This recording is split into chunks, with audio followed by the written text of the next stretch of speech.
Hello, welcome dear students. How are you? I hope all of you are well. Students, in this video we are going to discuss about the DNA of the chapter Molecular Basis of Inheritance. DNA का क्या क्या characteristic होता है, DNA का structures कैसा होता है, क्या क्या चीज से DNA बनता है, ये सारी चीज हम इस वीडियो में डिस्कस करेंगे. So let's start. तो हम लोग स्टार्ट करेंगे स्टोरी से. देखिए स्टूडेंट, गांव में जब छोटे बच्चे जन्म लेते हैं तब फिर आप लोग देखे होंगे उनका दादा दादी कहते हैं उस छोटे बच्चे का जो कैरेक्टर्स उनका मम्मी पापा से सिमिलर है.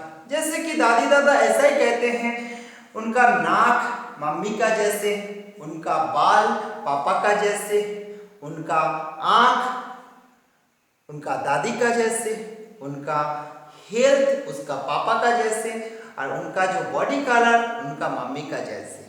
तो ये सारे चीज आप सुने होंगे. तो इसका पीछे क्या लॉजिक है, क्यों बोलते हैं, मतलब गांव में जो दादी दादा होते हैं क्यों बोलते हैं छोटे बच्चे के जो कैरेक्टर्स उनका मम्मी पापा से, नहीं तो फिर उनका जनरेशन में जो दादी दादा है उनके साथ सिमिलर है. Is there have any logic? What is your answer? Give the answer in the comment section. Yes, you are right. There have the similarities of character of the offspring with the parents. Okay, what is the cause of that? इसका क्या कारण है? Which material carry the characters from parents to offspring? ऐसा क्या material है जो कि ना पेरेंट्स से ऑफस्प्रिंग में कैरेक्टरिस्टिक ट्रांसफर करके लेके आता है? Please give the answer in the comment section. Yes, you are exactly right. That is the gene. Gene carry the character of parents to offspring. अगर सीधा बात में समझाओ तो हमारा बॉडी का जो कैरेक्टर्स जो कि ना हम लोगों को मिला है पेरेंट्स से, हमारा बॉडी में जितने सारे कैरेक्टर्स हैं, among the all character maximum characters we get from our parents.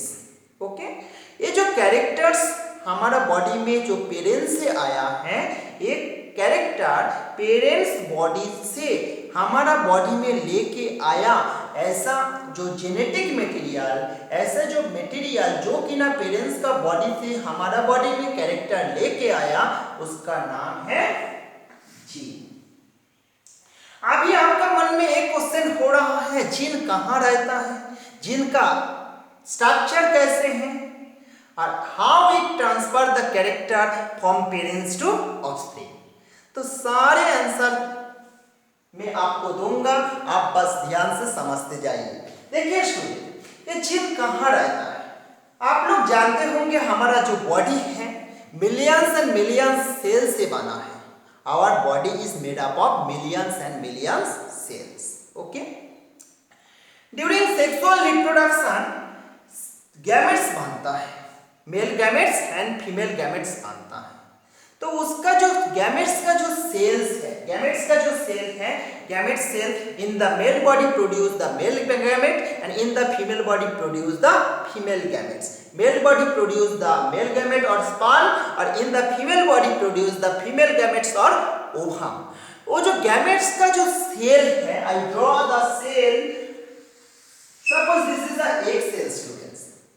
ये जो egg cell का जो nucleus है, this is the nucleus of the egg cell.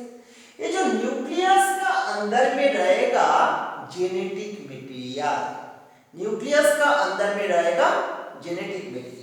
आप लोग जानते हो स्टूडेंट, ये सेल मेम्ब्रेन है, that is the cell membrane. Okay, and this is the nucleus. ये है न्यूक्लियस मेम्ब्रेन, न्यूक्लियर मेम्ब्रेन. इसका अंदर में रहेगा न्यूक्लियोप्लाज्म, और क्या रहेगा, there have the chromatin material. अंदर में क्या रहेगा, क्रोमाटिन। ये जो थ्रेड लाइक स्ट्रक्चर देख रहे हो, जो थ्रेड लाइक स्ट्रक्चर न्यूक्लियस का अंदर में जो थ्रेड लाइक स्ट्रक्चर देख रहे हो, that is known as the chromatin. Chromatin, okay. और क्या रहता है, there have the densed position that is known as the nucleolus. There have the nucleolus. Okay, nucleolus. ये जो क्रोमाटिन है, क्रोमाटिन से क्या बनता है, क्रोमाटिन से बनता है chromosome during the cell division.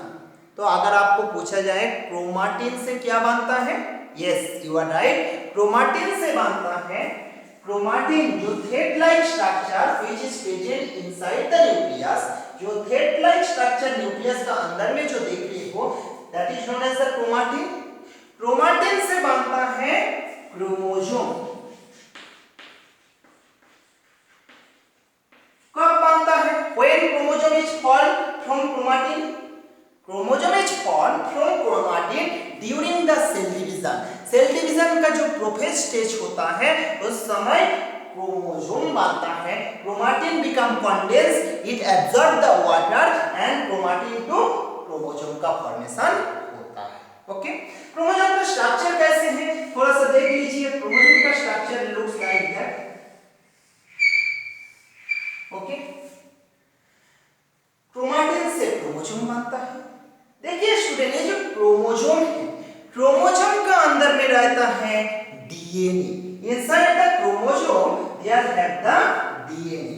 If I draw the structure of DNA, what is present inside the chromosome, that is looks like that, that is looks like that. Okay, तो chromosome, that is the structure of chromosome. I write here chromatin टू बनता है chromosome, और chromosome का अंदर में रहता है डीएनए। ओके, डीएनए का स्ट्रक्चर कैसे है, डीएनए का स्ट्रक्चर होता है डबल हेलिकल स्ट्रक्चर। आज हम इसी का ही बात करेंगे डिटेल्स में।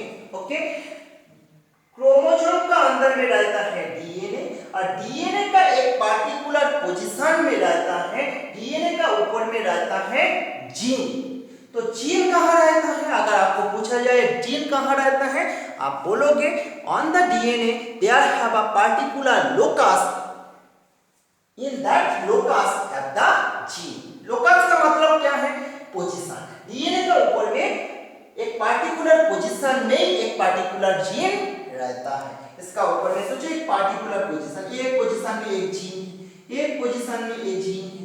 ये जो जीन है ना, जीन हमारा बॉडी में जितने सारा कैरेक्टर्स है, those characters are responsible for the gene. हमारा बॉडी में जितने सारा कैरेक्टर्स हैं, सारे कैरेक्टर जीन के लिए ही रिस्पॉन्सिबल है। तो सीधा बात ये है, हमारा बॉडी में जितने सारा कैरेक्टर्स हैं, चाहे हमारा हाइट है, हमारा बॉडी कलर है, चाहे हमारा हेल्थ है, सारे कैरेक्टर्स के लिए रिस्पॉन्सिबल कौन है, जीन है। और यही जीन पेरेंट्स से हमारा बॉडी में कैरेक्टर्स लेके आता है। तो जीन रहता है कहाँ, डीएनए में। तो डीएनए के बारे में जानना बेहद, that is very important. DNA के बारे में जानेंगे तब फिर हम जीन के बारे में जान पाएंगे। डीएनए कहाँ रहता है, डीएनए रहता है क्रोमोसोम में। क्रोमोसोम कहाँ रहता है, क्रोमोसोम रहता है क्रोमाटिन में। क्रोमाटिन कहाँ रहता है, क्रोमाटिन रहता है न्यूक्लियस का अंदर। ओके, तो अभी हम लोग जानेंगे डीएनए का स्ट्रक्चर क्या है, डीएनए कौन डिस्कवर किए हैं, इसका डिटेल्स जानेंगे। देखिए student, Friedrich Miescher in 1869 first identified the acidic substance present in the nucleus. तो Friedrich Miescher first identified the acidic substance that is present inside the nucleus. Acidic substance का मतलब क्या होता है, देखिए स्टूडेंट, ये जो जेनेटिक मटेरियल, ये जो न्यूक्लिक एसिड है, चाहे डीएनए है चाहे आरएनए है, ये एसिडिक नेचर में होता है। इसलिए ही ना इसका नाम है deoxyribonucleic acid. DNA, D for deoxyribo, N for nucleic, A for acid. तो अपना इसका नाम एसिड दिया गया। ये जो डीएनए होता है ये एसिडिक सब्सटेंस होता है and it is discovered by the Friedrich Miescher in 1869 and he told that this acidic substance present inside the nucleus, but he did not give the name of DNA. First उन्होंने क्या नाम दिए थे? First उन्होंने जो नाम दिए थे that is the न्यूक्लिन। जो एसिडिक सब्सटेंस जो कि ना न्यूक्लियस का अंदर में रहता है, उन्होंने फर्स्ट आइडेंटिफाई किया, उनका नाम उन्होंने दिए थे न्यूक्लिन। ओके, उसके बाद में एक साइंटिस्ट आया, उनका नाम Altman. He first name the nucleic acid. He first name the nucleic acid. तो न्यूक्लियस का अंदर में जो मटेरियल रहता है, जो कि ना हमारा कैरेक्टर्स हमारा ऑफस्प्रिंग में लेके जाता है, तो हमारा बॉडी में जितने सारे कैरेक्टर्स है वो सारे कैरेक्टर्स को कंटेंट करने के लिए रिस्पॉन्सिबल है, उसका नाम उसके बाद एल्टमैन न्यूक्लिक एसिड दिए थे। तो न्यूक्लिक एसिड देखिए स्टूडेंट, ये जो न्यूक्लिक एसिड टू टाइप होता है, deoxyribonucleic acid, DNA and ribonucleic acid और आरएनए। अभी क्वेश्चन ये है सर, डीऑक्सीराइबोन्यूक्लिक एसिड किसका बॉडी में रहता है और राइबोन्यूक्लिक एसिड किसका बॉडी में रहता है? देखिए, डीऑक्सीराइबोन्यूक्लिक एसिड और DNA is the genetic material of higher group of organisms. हमारा बॉडी में, ह्यूमन बॉडी में higher group of organism, cow, dog, fish, amphibians, सारे हायर ग्रुप ऑफ प्लांट्स जैसे कि एंजियोस्पर्म, जैसे कि जिम्नोस्पर्म, ब्रायोफाइट, टेरिडोफाइट्स, एल्गी, इनका बॉडी में जो जेनेटिक मटेरियल रहेगा वो डीएनए है। तो फिर आरएनए किसका बॉडी में है? RNA is the genetic material of which organisms? RNA is the genetic materials of lower group of organisms, जैसे कि वायरस। वायरस का बॉडी में जो जेनेटिक मटेरियल है वो बेसिकली RNA होता है। तो डीएनए कंटेनिंग वायरस भी है। ओके, जैसे कि आप लोग सुने होंगे जो कोविड वायरस है, अभी बहुत चल रहा है कोविड वायरस, उसका जेनेटिक मटेरियल क्या है? RNA। तो क्या डिफरेंस है? देखिए स्टूडेंट, डीएनए जो होता है, डीएनए जो जेनेटिक मटेरियल होता है मोर स्टेबल होता है in compare to RNA. DNA जो होता है मोर स्टेबल होता है, लेकिन आरएनए जो जेनेटिक मटेरियल होता है इसका स्टेबिलिटी डीएनए के मुकाबला कम होता है, लेकिन आरएनए में म्यूटेशन रेट ज्यादा होता है। इसलिए ना कोविड-19 वायरस इतने बार म्यूटेशन कर रहा है। अभी तो डबल म्यूटेंट वायरस भी चले आया, ट्रिपल म्यूटेंट वायरस भी चले आया, क्योंकि ना इसका जेनेटिक मटेरियल बार बार चेंजेस हो रहा है और कोविड-19 अपने को खुद को चेंज कर रहा है। तो आपको समझ में आया होगा जेनेटिक मटेरियल क्या है। तो अभी बात करते हैं डीएनए का structure. Now we go to the structures of DNA. DNA का स्ट्रक्चर्स कैसा होता है? देखिए, फर्स्ट जो डीएनए का स्ट्रक्चर दिए थे उन साइंटिस्ट का नाम Watson and Crick. Watson and Crick, James Watson and Francis Crick in 1953 proposed the simple double helix model for the structure of DNA। तो डीएनए का जो स्ट्रक्चर है डबल हेलिक्स, क्या मतलब है? डबल हेलिक्स का मतलब क्या है? देखिए स्टूडेंट, डबल हेलिक्स का मतलब दो हेलिक्स एक दूसरे से ऐसा ही कॉइल है, एक दूसरे से ऐसा कॉइल है। देखिए, एक हेलिक्स है और एक हेलिक्स है, एक दूसरे से कॉइल ऐसा कॉइल है, ठीक, ऐसा कॉइल है। क्लियर? जैसा बाल का जो बांधता है, बेनी बांधता है, तो ऐसा ही आप लोगों को समझ में आ रहा होगा, जो बाल का जो बेनी बांधता है इस साइड में, तो एक बाल दूसरी बाल के साथ ऐसा कॉइलिंग होता है। डीएनए का भी स्ट्रक्चर ऐसा ही है, डबल हेलिकल स्ट्रक्चर। तो कौन दिए थे? Watson and Crick. कैसे दिए थे?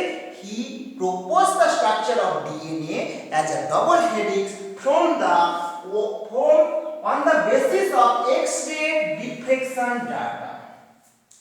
एक्सरे डिफ्रेक्शन डाटा का ऊपर बेस करके वाटसन एंड क्रिक डीएनए का डबल हेलिक्स स्ट्रक्चर दिए थे। एक्सरे डिफ्रेक्शन डाटा कौन तैयार किए थे? एक्सरे डिफ्रेक्शन डाटा इज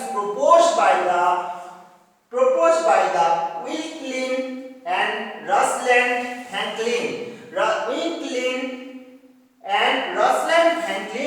जो एक्सरे डिफ्रेक्शन डाटा तैयार किए थे, जो एक्सरे प्लेट में जो डीएनए को दिखाई दिया ऐसे ही दिखाई दिया। तो इसका ऊपर बेस करके Watson and Crick first DNA का डबल हेलिक्स स्ट्रक्चर दिए थे।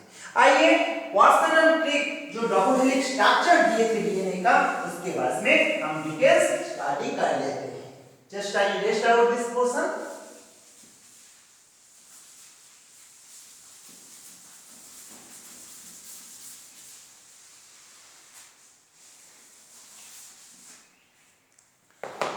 देखिए वाटसन एंड क्रिक फर्स्ट क्या बोले थे?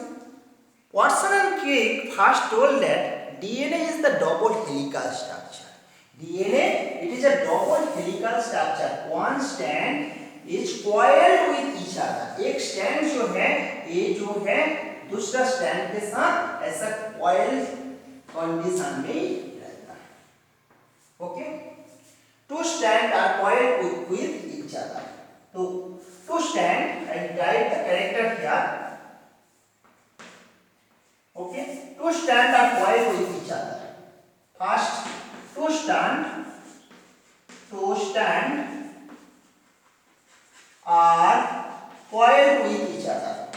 Coiled with each other. Okay. और ये जो स्टैंड है देख रहे हो, ये जो स्टैंड है ये क्या चीज का स्टैंड है? That is made up of the polynucleotide chain. ये जो स्टैंड क्या चीज से बना है? ये जो stand that is the polynucleotide chain और पॉलीन्यूक्लियोटाइड चेन का स्टैंड। Polynucleotide chain. ओके, तो पॉलीन्यूक्लियोटाइड चेन जो होता है, पॉलीन्यूक्लियोटाइड चेन से एक स्टैंड बना है। ओके, तो ये जो polynucleotide chain, one chain starting from the 3 prime and and with the 5 prime and another chain is directed from the 5 prime direction to 3 prime direction. तो देखिए ये जो पॉलीन्यूक्लियोटाइड चेन का ओरिएंटेशन कैसा है? कैसे दो चेन ओरिएंटेड है? दोनों सेम डायरेक्शन में ओरिएंटेड है ना दोनों डिफरेंस डायरेक्शन में ओरिएंटेड है? Yes, you are right. Two chains are oriented in a difference direction. दो चेन का जो ओरिएंटेशन है वो डिफरेंस डायरेक्शन में। इसका मतलब क्या है? देखिए स्टूडेंट, एक चेन शुरू हो रहा है 3 प्राइम एंड से और खत्म हो रहा है 5 प्राइम एंड में, और एक चेन जो है और एक जो पॉलीन्यूक्लियोटाइड चेन है वो 5 प्राइम एंड से शुरू हो रहा है और 3 प्राइम एंड में खत्म हो रहा है। तो आप कैरेक्टर लिख सकते हो, two chains are anti parallel in nature. Two chains are anti-parallel in nature। Anti-parallel का मतलब होता है two chains are directed in difference direction. दो चेन डिफरेंस डायरेक्शन में ओरिएंटेड है। ओके, नेक्स्ट देखिए स्टूडेंट, ये जो डीएनए का जो चेन है, ये जो हेलिक्स है कैसे टर्न लिया है? ये जो डीएनए देख रहे हो ये राइट हैंडेड हेलिक्स है। ये राइट हैंडेड टर्न लिए है, that is right handed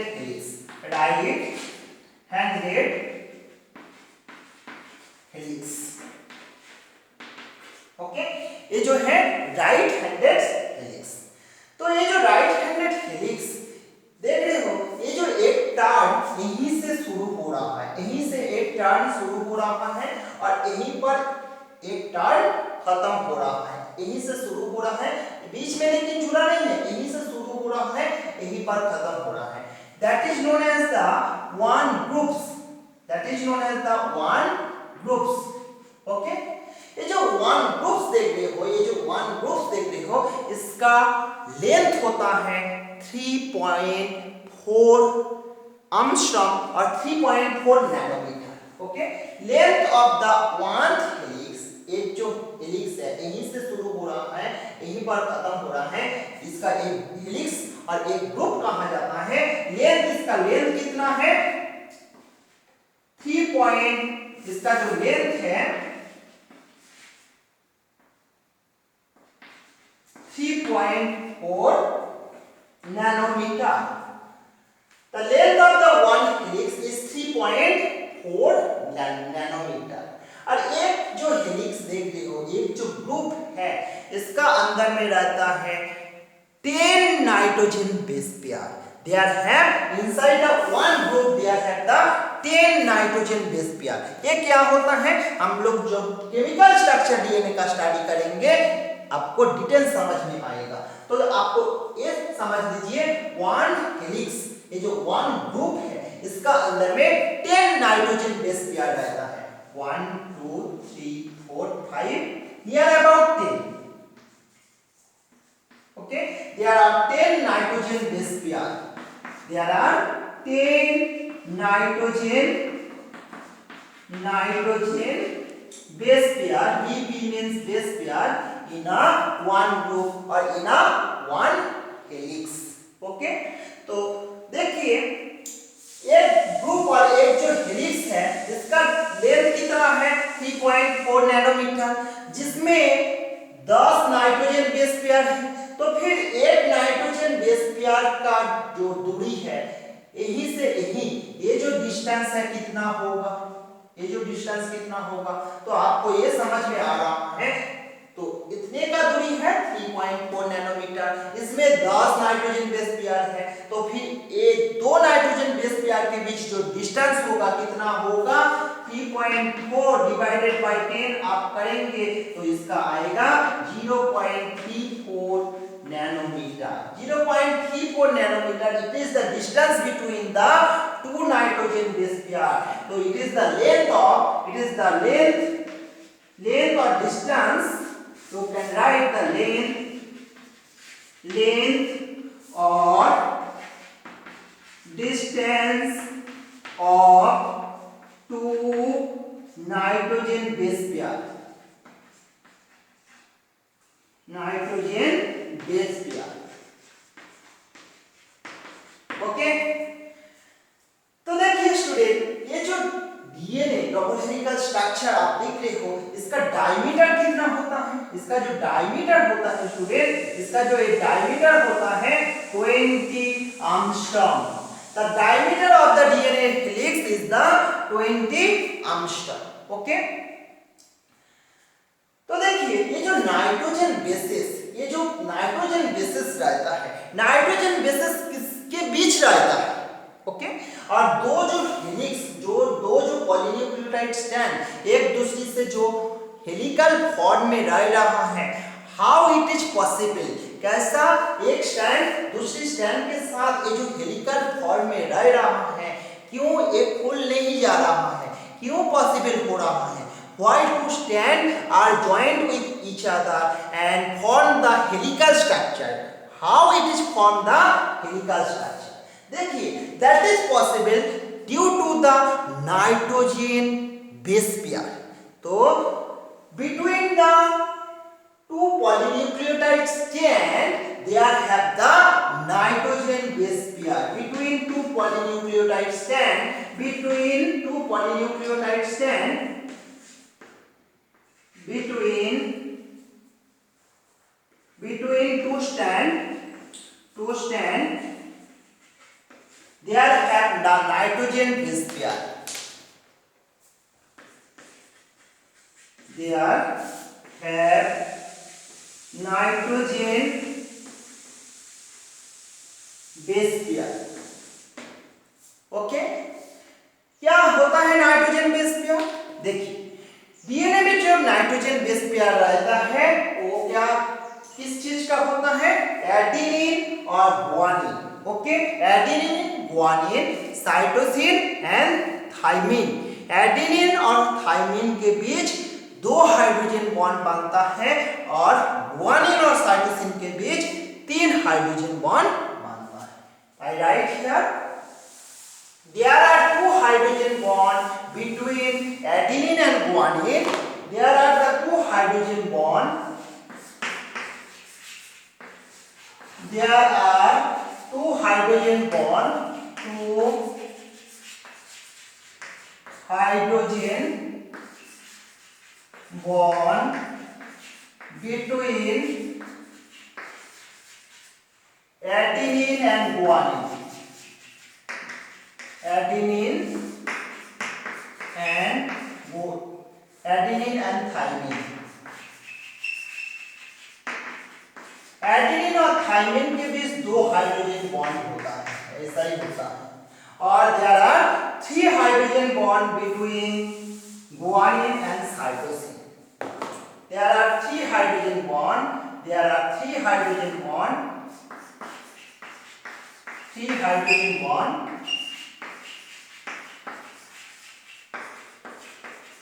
between guanine and cytosine.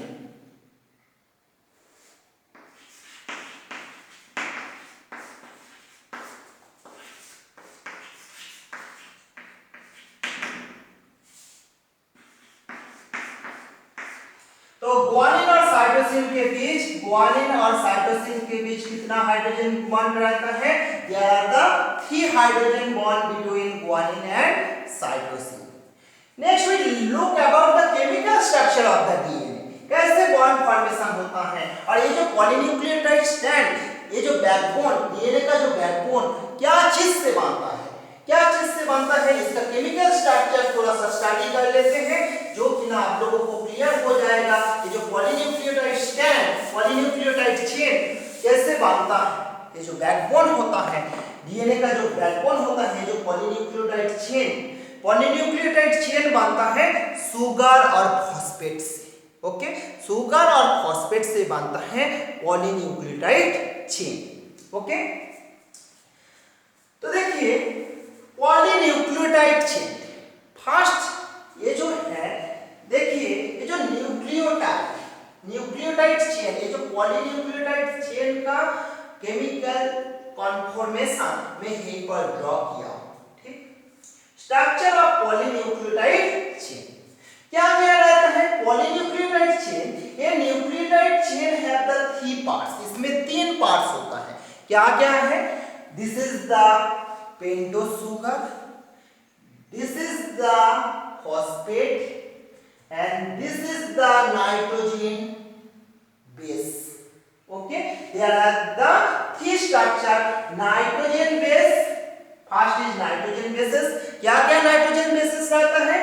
Adenine, thymine और guanine and cytosine. This type of nitrogen bases present in case of DNA. DNA में एडेनिन, थाइमिन रहता है, guanine, cytosine रहता है, और RNA में रहता है एडेनिन के साथ रहता है, थाइमिन नहीं रहता है, आरएनए में रहता है यूरासिल और गुआनिन रहता है साइटोसिन के साथ। ओके, तो ये रहता है किसमें? आरएनए में। तो आरएनए में जो नाइट्रोजन बेसिस रहता है adenine, uracil, guanine, cytosine, but DNA में रहता है adenine, thymine and guanine, cytosine. Okay, और क्या रहता है? There have the pentose sugar. Pentose sugar, देखिए स्टूडेंट ये जो स्ट्रक्चर ये है pentose sugar, this is the pentose sugar. उसके बाद क्या रहता है? फॉस्फेट ग्रुप, ये देखिए ये है फॉस्फेट ग्रुप। ओके, तो ये है pentose sugar, this is the pentose sugar. Pentose sugar के साथ जब नाइट्रोजन बेस जुड़ता है तब फिर बनता है nucleoside. I write here pentose sugar के साथ जब नाइट्रोजन बेस जुड़ता है तब फिर बनता है nucleoside. Pentose sugar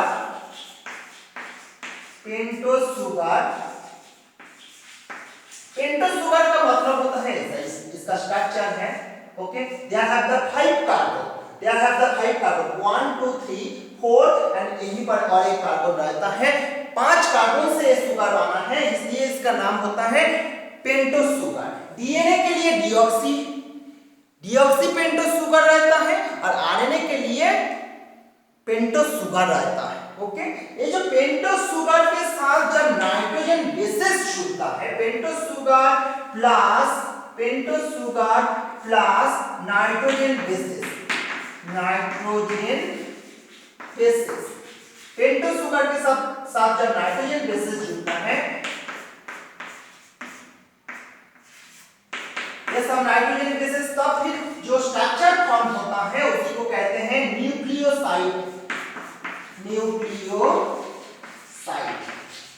okay. Nucleoside देखिए स्टूडेंट, ये जो पेंटोस शुगर में स्ट्रक्चर बना के ही दिखा दे रहा हूं, ये जो पेंटोस शुगर के साथ, ये जो पेंटोस शुगर है, पर सोचो 5th कार्बन, ये जो first carbon, this is the first carbon के साथ रहता है नाइट्रोजन बेसेस। फर्स्ट कार्बन के साथ पेंटोस शुगर का जो फर्स्ट पोजीशन में जो कार्बन, यहीं पर जो कार्बन, इसके साथ नाइट्रोजन बेसेस रहता है, ओके। न्यूक्लियोसाइड, ये जो न्यूक्लियोसाइड के साथ, ये जो न्यूक्लियोसाइड स्ट्रक्चर बना, इसके साथ जब फॉस्फेट ग्रुप जुड़ जाता है तब फिर जो स्ट्रक्चर बनता है, तो उसी को कहते हैं न्यूक्लियोटाइड। तो न्यूक्लियोटाइड कैसे बनता है? न्यूक्लियोसाइड के साथ जब फॉस्फेट ग्रुप ज्वाइंट होता है तब फिर जो स्ट्रक्चर बनता है, this structure is known as the nucleotide, okay. तो अभी आपके माइंड में एक क्वेश्चन हो रहा है, सर ये जो nitrogen bases, adenine, thymine, guanine, cytosine, nitrogen bases, ये जो पेंटोस शुगर का जो फर्स्ट कार्बन के साथ जो केमिकल बॉन्ड फॉर्मेशन हुआ, इस बॉन्ड का क्या नाम है? This bond name is the N glycosidic linkage, देखिए मैं फिर से बोल रहा हूं, this is the pentose sugar का जो यहीं पर जो कार्बन होता है, फर्स्ट पोजीशन का कार्बन, फर्स्ट कार्बन के साथ, पेंटोस शुगर का फर्स्ट कार्बन के साथ जो नाइट्रोजन बेस जो बॉन्ड के मदद से बाइंड होता है, उस बॉन्ड का नाम क्या है? N glycosidic linkage. This bond name is the N glycosidic linkage, okay. उसके बाद ये जो नाइट्रोजन बेसेस 2 टाइप होता है, purine and pyrimidine. Nitrogen bases is 2 type, one is purine and pyrimidine. I will list out this question. Purine क्या क्या होता है? एडेनिन एंड गुआनिन होता है प्यूरिन, और साइटोसिन, पाइरीमिडीन में कितने नाइट्रोजन बेसेस आता है? 3 नाइट्रोजन बेसेस आता है, साइटोसिन, यूरासिल और थाइमिन, ओके। फिर से बोल रहा हूं, प्यूरिन होता है, एडेनिन और गुआनिन जो होता है ये प्यूरिन में आता है, साइटोसिन, यूरासिल और थाइमिन ये पाइरीमिडीन में आता है। तो nitrogen bases are 2 type, purine and pyrimidine. Purine में आता है एडेनिन एंड गुआनिन और पाइरीमिडीन में आता है साइटोसिन, यूरासिल एंड थाइमिन। लेकिन डीएनए में रहता है थाइमिन और आरएनए में रहता है यूरासिल, ओके। उसके बाद देखिए, phosphate group is linked with the 5th carbon of the pentose sugar। देखिए स्टूडेंट, इसका जो 5th कार्बन होता है, इसका जो 5th कार्बन, देखिए ये जो 5th कार्बन, फर्स्ट कार्बन के साथ सोचो, ये फर्स्ट कार्बन के साथ कोई भी नाइट्रोजन बेस जुड़ा है ना, फर्स्ट कार्बन के साथ, ये जो फर्स्ट कार्बन के साथ कोई भी नाइट्रोजन बेसेस जुड़ा है, first carbon, second carbon, third carbon, fourth carbon, fifth carbon. Fifth carbon के साथ क्या चीज जुड़ता है? फिफ्थ कार्बन के साथ फॉस्फेट ग्रुप, फॉस्फेट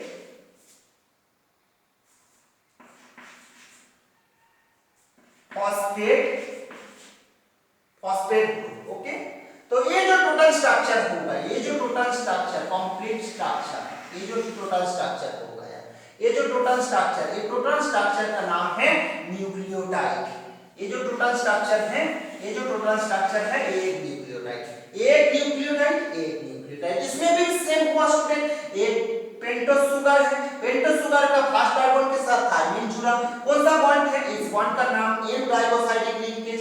इसका first carbon, second carbon, third carbon, fourth carbon, ये है फिफ्थ कार्बन। फिफ्थ कार्बन के साथ क्या जुड़ा है? फॉस्फेट ग्रुप जुड़ा है। तो देखिए, ये जो न्यूक्लियोटाइड, एक न्यूक्लियोटाइड दूसरी न्यूक्लियोटाइड के साथ जो जुड़ता है, जोड़ के क्या बनता है? Polynucleotide chain. पॉली का मतलब होता है बहुत सारा न्यूक्लियोटाइड जब एक दूसरे के साथ जुड़ जाता है तब फिर जो चेन फॉर्मेशन होता है, तब फिर उसी को कहते हैं पॉलीन्यूक्लियोटाइड। जैसे कि सिंपल फिगर बना रहा हूं, एक न्यूक्लियोटाइड, एक न्यूक्लियोटाइड, एक न्यूक्लियोटाइड, एक न्यूक्लियोटाइड। जब एक न्यूक्लियोटाइड दूसरे न्यूक्लियोटाइड से जुड़ जाएगा, ऐसे जुड़ेगा, जो चेन बनाएगा, ये जो चेन बना, इस चेन का नाम क्या है? Polynucleotide chain. ओके, अभी क्वेश्चन ये है कैसे जुड़ता है? एक न्यूक्लियोटाइड दूसरे न्यूक्लियोटाइड के साथ कैसे जुड़ता है? कौन सा केमिकल बॉन्ड फॉर्मेशन होता है? That is the phosphodiester bond. There have the phosphodiester bond to join one nucleotide with another nucleotide. ये जो है बॉन्ड देख रहे हो आप, इस बॉन्ड का नाम क्या है? Phosphodiester bond. दिस बॉन्ड, एक न्यूक्लियोटाइड, एक न्यूक्लियोटाइड, इसके बीच में जो बॉन्ड है फॉस्फोडाइस्टर बॉन्ड, फॉस्फोडाइस्टर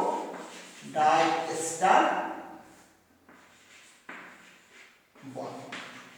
यही पर भी है, देखिए, एक न्यूक्लियोटाइड, एक न्यूक्लियोटाइड, इसके बीच जो बॉन्ड हुआ है फॉस्फोडाइस्टर बॉन्ड। तो डीएनए, ये जो न्यूक्लियोटाइड बना है, न्यूक्लियोटाइड का जो चेन बना है, पॉलीन्यूक्लियोटाइड जो चेन बना है, they have the three bond, N glycosidic linkage, N glycosidic linkage, उसके बाद फॉस्फोडाइस्टर बॉन्ड, एक पॉलीन्यूक्लियोटाइड चेन, फिर दूसरा पॉलीन्यूक्लियोटाइड चेन के साथ जुड़ेगा हाइड्रोजन बॉन्ड की मदद से, जो कि ना आपको बोला हूं, there are the two hydrogen bond between the adenine and thymine and there are the three hydrogen bond between the guanine and cytosine. Okay,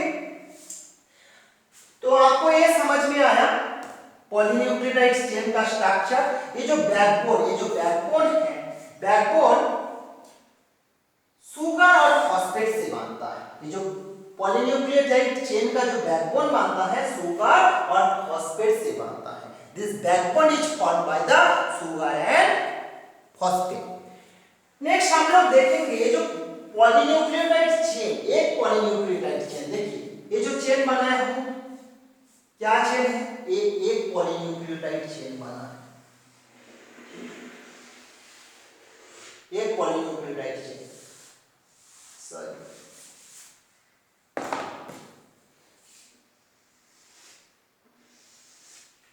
ये जो चेन है एक पॉलीन्यूक्लियोटाइड चेन।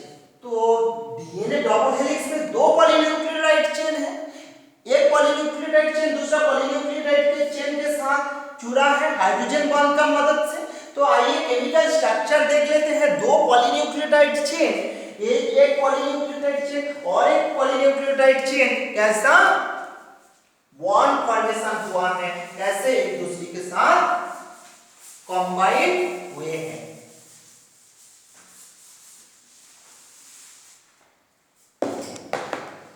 तो देखिए, first I draw the one chain, that is the pentose sugar. DNA में जो रहता है पेंटोस शुगर, यहीं पर ये भी पेंटोस शुगर में ड्रॉ कर रहा हूं। ऐसा ही मेरे साथ भी आप ड्रॉ कीजिए, आपका भी प्रैक्टिस हो जाएगा। और ये स्ट्रक्चर बहुत इंपॉर्टेंट है, डीएनए का जो केमिकल स्ट्रक्चर बहुत इंपॉर्टेंट है।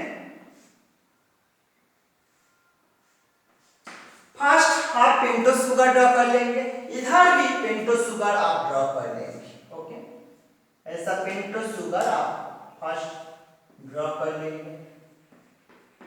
इधर भी एक क्या है, ये है पेंटोस शुगर।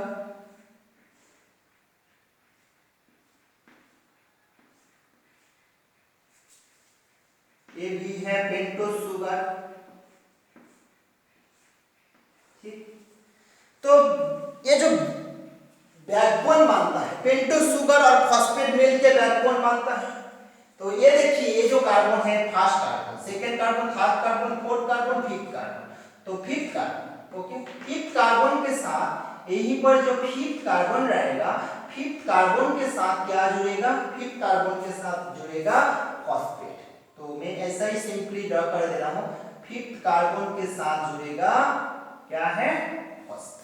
ओके, यहीं पर भी देखो फिफ्थ कार्बन यहीं पर रहेगा। एक सोचो ऐसा स्ट्रक्चर अगर ड्रॉ करो तो ऐसा ही बनेगा, ऐसा सी कार्बन, इसके साथ फॉस्फेट जुड़ेगा। मैं सिंपली ऐसा ही ड्रॉ कर दे रहा हूं, फिफ्थ कार्बन के साथ जुड़ेगा ऐसा फॉस्फेट। Okay,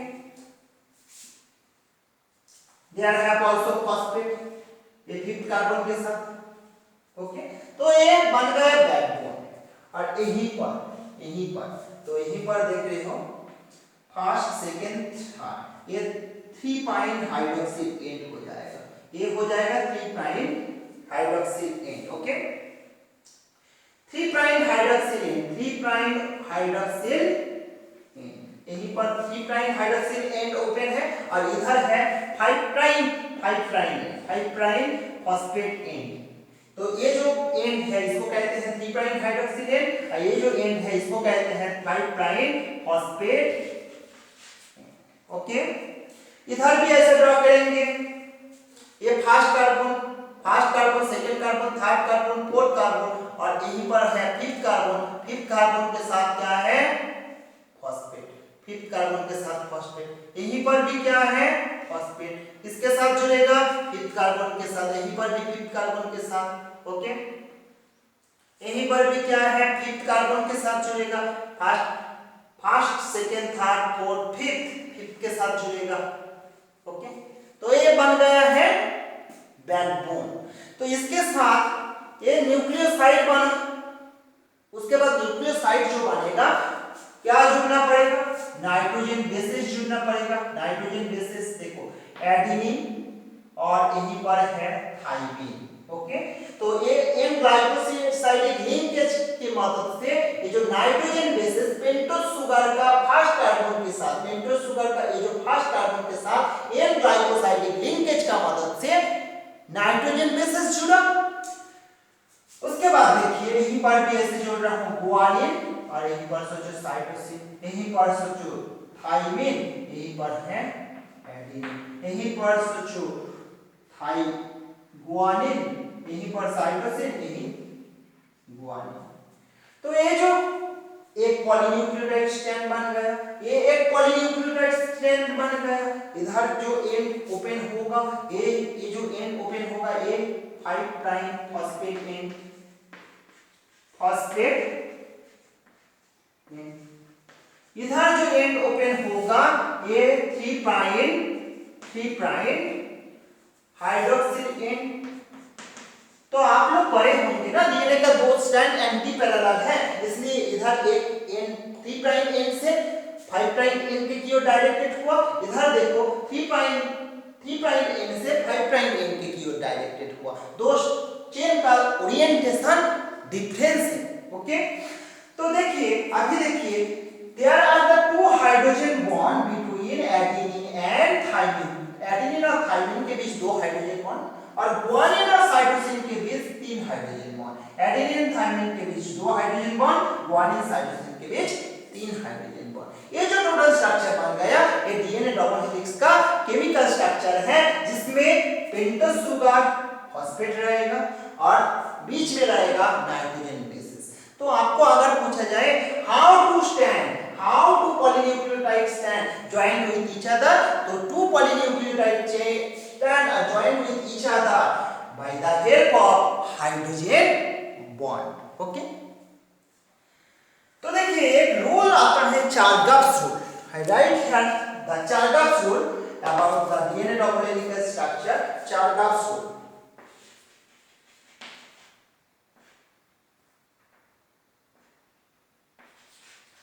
Chargaff's rule.